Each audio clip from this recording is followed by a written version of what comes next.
I am joined by Robert Griffin III, James White, Field Yates, Mina Kimes. All right, so first play we're going to look at 2nd and 2, one of the Patriots' first offensive plays.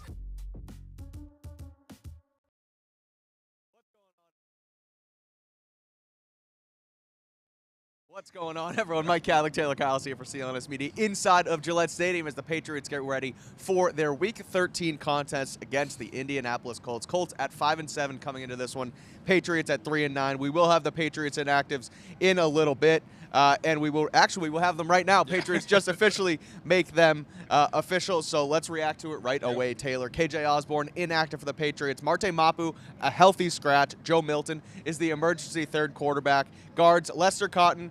Guard Tyrese Robinson also inactive, Jaquelin Roy, and Titus Leo as well. So the big one here, Taylor, I would say A, Marte Mapu being a healthy scratch, but B, Jabril Peppers, who was reinstated this week by the league, is back in the Patriots lineup this week. Yeah, that's going to be big for this lineup. Now, Marte Mapu, he has been a bit inconsistent with the run fits, obviously. He's better than he was last season, but still a bit of a liability in that department. Coverage has also been inconsistent at times, especially diagnosing plays. So he's the odd man out in the secondary. Del Pettis has been really good as a UDFA for the Patriots, as more of a deep safety and then a tight end eraser as well. And Jabril Peppers against a team, as obviously in the Colts, it all starts with the run game. This is going to be the first time they see a quarterback run game. Obviously, Jonathan Taylor, always a tough matchup when you go against him. Now, it does help that this Colts front is not going to be at full strength. I was hoping Jaquelin Roy would come back. Big boost to the run defense. After returning to practice, he's been dealing with a neck injury.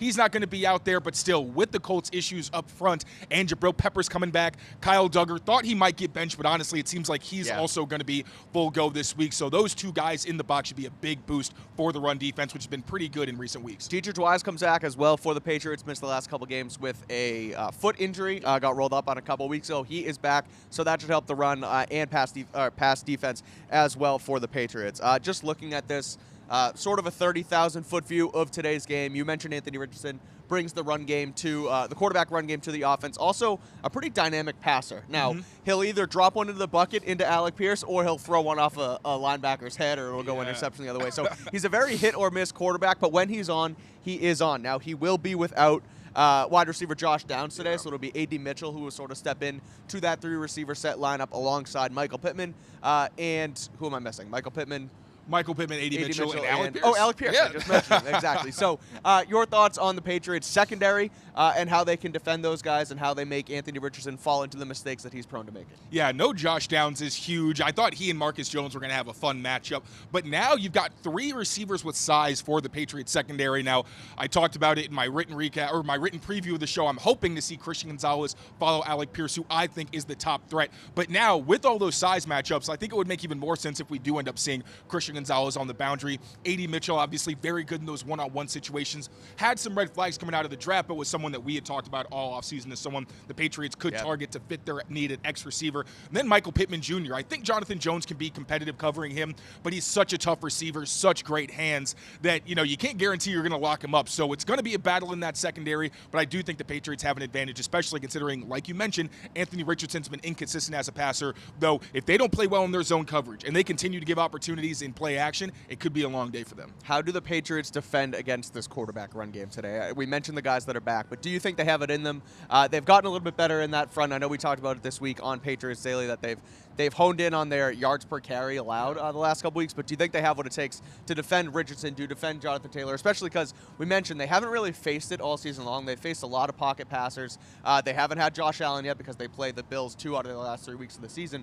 Kyler Murray coming up as well, so it's really been statues back there. A little bit elusive guys, but there hasn't been a runner like Anthony Richardson. So how do you think, and do you think the Patriots can defend against him? I absolutely do think so. It comes down to awareness, making sure you know who's responsible for what in that QB run game, because it's always going to be on the table, and then just execution. That's what run defense is at the end of the day. It's effort and it's finishing. So if the Patriots, they have the talent to slow down this run game, whether it's Taylor or Richardson as the ball carrier, and like I mentioned, this offensive line for the Colts is going to be shorthanded, so they can get it done, but you have to be disciplined in your rush lanes as pass rushers when he drops back, and then once again in run defense, execution and awareness. I think they have the tools. They just got to do it. I do want to get to the Patriots offense. Drake Maye obviously coming into his second throwback uniform start today. A couple more games here under his belt at Gillette Stadium. Talk about them attacking against the blitz and also the wide receiver room without KJ Osborne.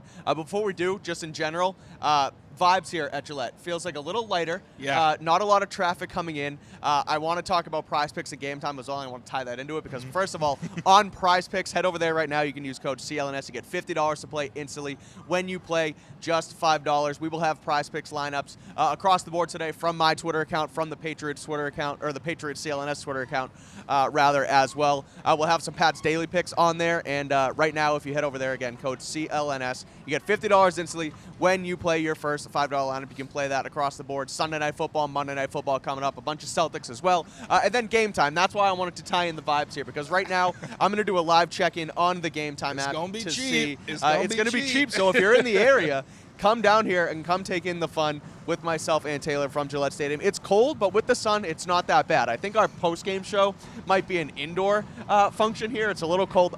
It'll be a little cold without the sun. So but right chilly. now, you can get in on Game Time, looking like for as little as $37. Woo, that's a bargain. So, like, seriously, if you're in the area or if you're just sitting, at a bar at Gillette right now listening to us or something, you want to come in, $37 on the Game Time app right now. You can use code CLNS on Game Time. You get $20 off your first purchase as well. Terms apply there. So, again, code CLNS on Game Time, $20 off your first purchase. Terms apply. What time is it, Taylor? Game time. It's also time to talk about Drake Maye and this Patriots offense. Like I said, Maye coming into this one, looking better, but sort of a turnover problem. Now, he's turned the ball over. He's thrown 4 picks, or a pick in each of his last 4 games. Obviously, the strip sacks have been a thing for him as well. DeForest Buckner, a problem on that defensive line, as well as rookie Laitu Latu has become sort of a strip sack menace. So, want to talk about that. Want to get your thoughts on the blitz as well. But what do you make of Drake Maye coming in against this Colts defense today on Sunday? I'm pretty confident as long as he can address the turnover problem. Now, the interceptions I feel like have been different. There's not a lot of repeat mistakes in that area,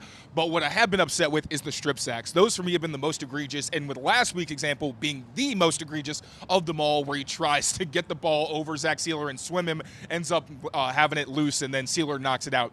That kind of thing cannot happen this week, especially like you mentioned, with Laitu Latu's ability to knock the ball out once he gets to the quarterback. You might take some sacks in this game, but you can't make it even worse by giving the opposing offense good field position. But outside that, this is a pretty predictable Colts defense. They do what they do. Gus Bradley, he likes to call his cover 3. He likes his cover 3 blitzes. You know what you're going to be getting this week. Like we talked about beating the blitz in our preview show. Yeah. I wrote about it. The issues last week were not a lack of preparation. It was a lack of execution. It's Drake Maye not throwing the ball when he has opportunities to. It's pass blockers not blocking the guys they're supposed to. And it's receivers not always running the same routes. If these guys can get on the same page, I really do think that they can beat this Colts team and have a productive day. But if they're sloppy like they were in Miami, it's not going to be pretty. I don't need a ton on this, but more just a quick question as you say, attacking and beating the blitz and being on the same page.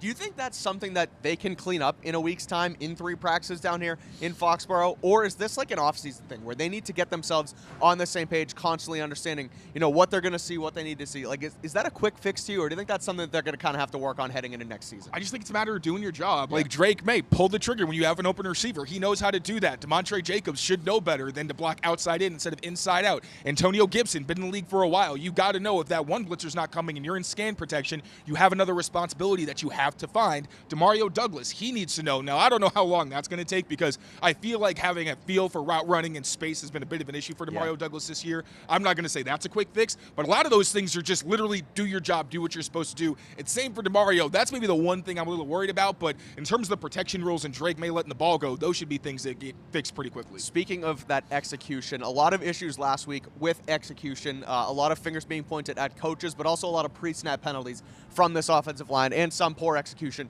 post-snap, which led to the benching and subsequent release of Michael Jordan. Now he comes back on the practice squad, but it looks like Layden Robinson is going to be in at left guard today, and looks like Demontre Jacobs is going to be back at right tackle. We'll see what happens out here in warm-ups in a little while, but your thoughts on that, the execution problems as well as the pre-snap stuff. Is it coaching? Is it on them? Can they turn it around today? And what do you expect from Layden Robinson on the interior with Michael Jordan no longer being a starter? I mean, we heard from the coaches. Alex Van Pelt emphasized the penalty problem all last week because it did come up in practice. He was not happy about that issue. Gerard Mayo kind of hinted pointed towards the fact that when players do that in practice, they run. We didn't really see that a ton this summer, but he mentioned it. So I don't think the coaches are just saying, oh, yeah, no, we're letting it go. And obviously it's easy when you have all those penalties to blame it on coaching because you're thinking, well, what are you doing if you're, if you're not stopping it, you're allowing it to happen.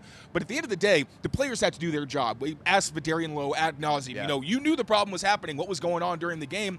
He was saying he wanted to try to get an advantage in his pass sets, but obviously it burned him, and he can't do that. Vidarian Lowe is top 10 in penalties among offensive linemen, despite missing 3 games and only playing 11 snaps in another. That's completely unacceptable. Trey Jacobs, similar story with him, mostly post-snap penalties with him, but the pre as well. Then Austin Hooper lining up off sides. Anthony Jennings lining up on the wrong side of the line of scrimmage. Like, these things cannot happen. So I really think the coaches are trying to get it out of them. It's up to the players to rebound and take advantage, especially in this run game, because I think the Colts are a team that can be run on. With Layden Robinson in the lineup, the idea is that hopefully you can get that ground game going. Alex Van Pelt said he liked what they showed last week, but the game got away from them. They had to get away from the run game. Hopefully they can stay ahead of the chains on both, or stay ahead of the chains on offense, get the Colts behind the chains on defense, and not shoot themselves in the foot. Definitely a start fast game, I would say, for the Patriots. They got out to a slow start last week against Miami. It obviously tumbled on them.